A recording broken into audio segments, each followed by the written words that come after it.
নমস্কাৰ পলিটিকেল বাৰ্তালৈ স্বাগতম জনাইছোঁ আৰু ষ্টুডিঅ' মজিয়াত মই গিয়াছুদ্দিন আহমেদ। আমচুৰ উপসভাপতি নজৰুল ইছলামে তেখেতে আমচুৰ পৰা তেখেতে বিদায় মাগিছে। আমচুৰ পৰা তেখেতে কিয় বিদায় গ্ৰহণ কৰিলে বা তেখেতে ৰাজনৈতিক দলত তেখেতে যোগদান কৰাৰ তেখেতে চিন্তা চৰ্চা কৰিছে নেকি, এই বিশেষ দিশসমূহ এতিয়া সন্নিৱিষ্ট হৈছে বা এই বিশেষ দিশসমূহ এতিয়া প্ৰাধান্যতা লাভ কৰিছে। কাৰণ আমচুৰ এগৰাকী কেন্দ্ৰীয় সমিতিৰ উপসভাপতি নজৰুল ইছলামে আমচুৰ পৰা বিদায় গ্ৰহণ কৰাৰ বিষয়টোৱে বিশেষ ইংগিত বহন কৰিছে। এই মুহূৰ্তত এই সম্পৰ্কে অধিক তথ্য জানিবৰ বাবে আমি ফোনযোগে সংযুক্ত হৈছোঁ নজৰুল ইছলামৰ সৈতে। ইছলাম ডাঙৰীয়া, আপোনাক স্বাগতম জনাইছোঁ পলিটিকেল বাৰ্তালৈ। হয়, নমস্কাৰ। ইছলাম ডাঙৰীয়া, আপুনি আমচুৰ পৰা বিদায় গ্ৰহণ কৰিলে। আমচুৰ পৰা বিদায় গ্ৰহণ কৰাৰ নেপথ্যত আপোনাৰ কিছু ৰাজনৈতিক দলত যোগদান কৰাৰ সম্ভাৱনা আছে নেকি? নহয়, চাওক, আপোনালোকে জানে যে সকলো ছাত্ৰ সংগঠনৰ নিৰ্দিষ্ট এটা হেৰি থাকে, আপোনাৰ সংবিধান থাকে। হয়, আমচুৰো ঠিক তেনেকুৱা অসম সংখ্যালঘু ছাত্ৰ ইউনিয়নৰ এটা এজ লিমিট নিশ্চিতভাৱে আছে। গতিকে মোৰ বুলিয়েই নহয়, প্ৰত্যেকৰে যিসকলৰ বয়স হৈছে, বয়স হোৱাৰ লগে লগে তেওঁলোকে যাবই লাগিব, যিহেতুকে সাংবিধানিক এটা নীতি নিয়ম। গতিকে মই ভাবোঁ প্ৰথম সংগঠনৰ মজিয়াৰ পৰা মই বিদায় লোৱাটো একচুৱেলি পলিটিকেল নন পলিটিকেল তেনেকুৱা কথা নহয়। একচুৱেলি কথাটো হ'ল মানে সংবিধানে এই মুহূৰ্তত মানে মোক বাধ্য কৰাইছে যে মই সংবিধান মানি যিটো নীতি নিৰ্দেশনা বয়সৰ সেইমতে মই বিদায় ললো, প্ৰথম কথা। দ্বিতীয় কথা হ'ল, যিহেতুকে মই অতদিনে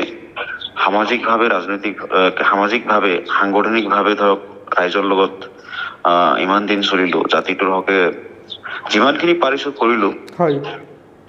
তো এতিয়া এই মুহূৰ্তত মই আমচুৰ মজিয়াৰ পৰা বিদায় লোৱাৰ পিছত হয়তো নিশ্চিতভাৱে মই অনাগত দিনত ৰাইজৰ লগতে থকাৰ কাৰণে চিন্তা চৰ্চা কৰিম। ৰাজহুৱা অনুষ্ঠানবোৰত ৰাইজৰ লগত বা জাতিটোৰ হকে জাতিৰ হৈ কিবা মাত মতাৰ কাৰণে হয়তো নিশ্চিতভাৱে কিবা চিন্তা চৰ্চা কৰিবই লাগিব।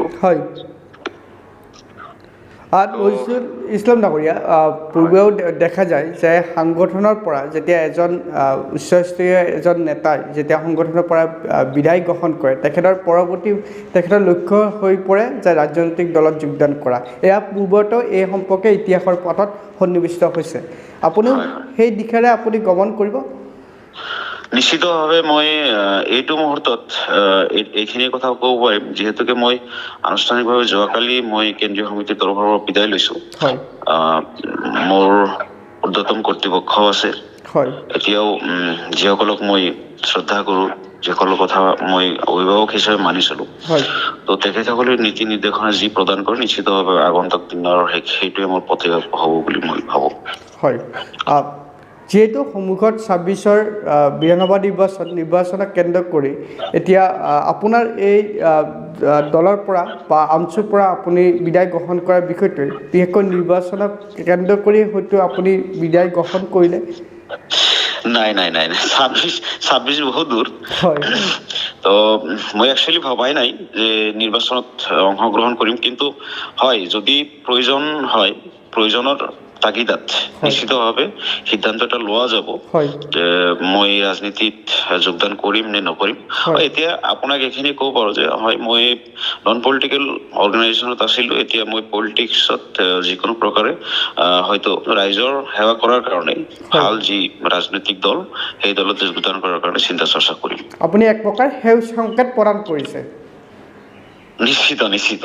হয়, ধন্যবাদ জ্ঞাপন কৰিছোঁ নজৰুল ইছলাম ডাঙৰীয়া, আপুনি আমাক এইখিনি সময় প্ৰদান কৰাৰ বাবে। পৰৱৰ্তী পৰ্যায়ত পুনৰ আপোনাৰ সৈতে আমি সংযুক্ত হ'ম। Thank U.